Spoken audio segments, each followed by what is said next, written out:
Sa iba pang balita, isiniwalat ni dating Senador Sonny Trillanes ang listahan ng mga opisyal na suspect sa war on drugs ni dating Pangulong Rodrigo Duterte base sa mga dokumento mula sa International Criminal Court. Nagbabalita at nagseservisyo si Steve Reyes. Steve. Tony, sa ex-post ni dating Senador Antonio Trillanes IV ngayong hapon, base sa umunay mga dokumento mula sa The Office of the Prosecutor ng International Criminal Court, kabilang sa mga umunay kinakonsider ang suspect sa kasong war on drugs si dating Pangulong Rodrigo Duterte ay si Senador Ronald Bato de la Rosa, dating PNP Chief Oscar Albayalde, dating CIDG Chief Major General Romeo Caramas Jr., dating Commissioner ng NAPOLCOM na si Edelberto Leonardo at former PNP Chief Intelligence Officer Eleazar Mata.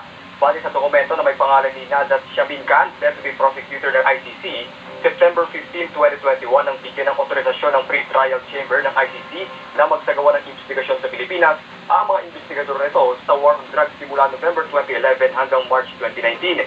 2021 nang humiling ang Pilipinas na ipagpaliban ng investigasyon.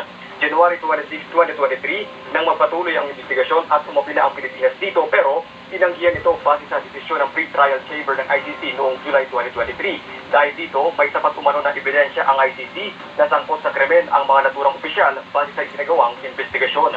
Kaserbisyo mo Steve Rad para sa Teleradyo Serbisyo at Radyo 630. Tumayan!